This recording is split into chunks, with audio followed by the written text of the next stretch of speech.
don't understand, I don't know much about the rite of the Armenian church, but I'm assuming it's the same as the Latin church or the Catholic church, in which when a church is consecrated, meaning is blessed, the stone is blessed and becomes a church, then it's church until there's nothing left of it.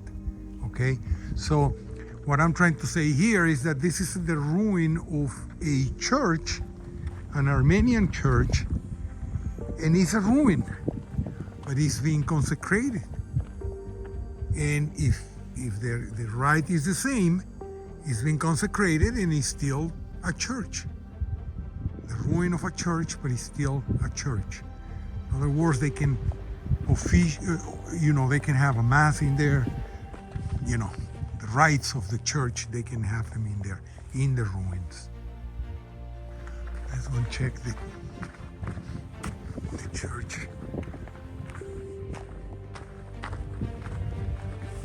Interior. Wow, look at the pillars. Wow, look at that. Look at it. Wow, the manufacture. That's an original pillar, which was small, and then they added material and made it a bigger pillar. You see? Same as this, I'm assuming. Yeah, look at this. Look at this.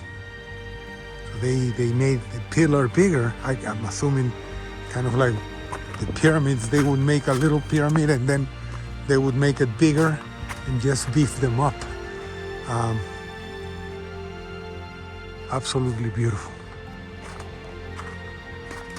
Absolutely amazing to be able to get to see this. I wanted to come and see this for a very, very long time. It took me a while, but I'm here. See, that's what I was looking at over there. Never mind. Yeah, I was looking at the pillar there, the pillar, and then all the material around. So, I guess that explains that. This explains that over there, Maybe not. There, the pillar, and then all the material around to make it a thick, fat pillar. I'm sorry, I gotta be politically correct. An obese pillar, an overweight pillar. There you go. There you go. Beautiful, absolutely astonishing and beautiful. Look at all the ornaments. All the time this took to build. Forget about the money. And then here comes the Mongols and trash it. Then everybody kisses their ass, and then everybody lives in harmony with the Mongols.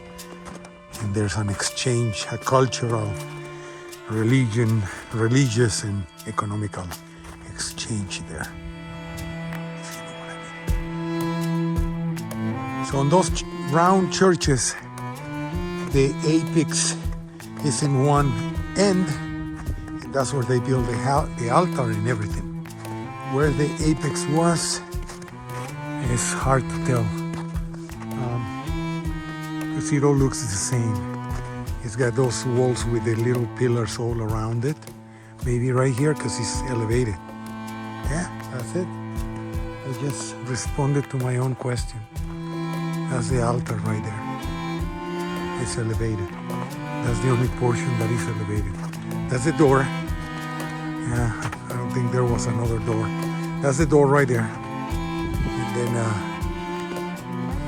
no other doors. Obviously there's windows up there, they're gone. And then everything is one level here. Well, there's the first level and then this is the second level, it's elevated. And then you have that area which is elevated higher. So that's the altar right there.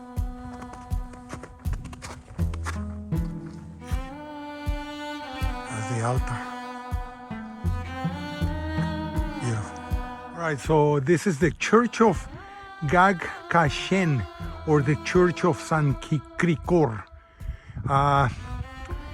It was built by architect Trdat between the years 995 and 1000, and 1001 and 1005 on the orders of King Gagik the First, who lived in between 990 and 1020, 1020. So that's the date and the patron in the name of the church. And he goes on to say, King Gagik chose the architect Trdat to build the so-called Millennium Church of Ani. This is the Millennium Church because it was built right around the first millennium. Based on the great cathedral at Zvart'nots, consequently, Trdat designed the church like that in a circular ambulatory wrapped around an inscribed tetraconchos, or quadrifoil, which closely resembled the fallen Zvart'nots masterpiece. I don't know where that one was. The excavations unearthed the statue of King Gagik holding the model of the church in both hands. At present, only a fragment of the translation into English is not really good. But anyways, here's the statue. Here's how the church looked, okay? Or maybe the church of Zvart'nots, or this one. And this is the statue they found of the King Gagik, but the church is missing. So that's what he's trying to say there, but the translation from Turkish is not that perfect.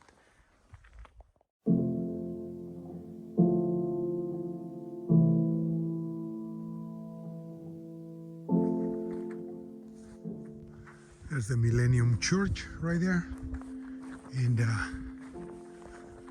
there's some of the remains of the wall from the 12th century, basically.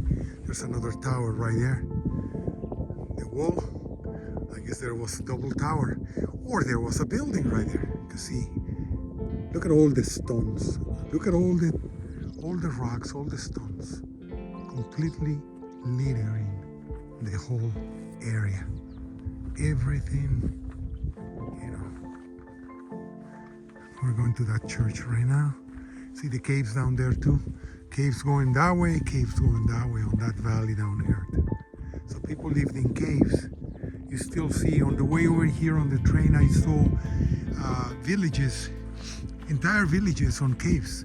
They just had a brick on the outside to cover the entrance, to put a door. But people are still living in caves. And if you ever go to Cappadocia, there's villages around. Not only Cappadocia, there's a lot of villages around that are made out of cave villages. People were dwelling in caves, and you know, back in the 70s, I believe in the 70s, the Turkish the Turkish government thought, oh, this place is Cappadocia is attracting tourists. Let's kick all the people out. Let's turn this place into kind of like a Disneyland. So they did. They evicted everybody, and they beautified the caves and turn it into kind of like what you see here, or in Bosra right now in Syria, and then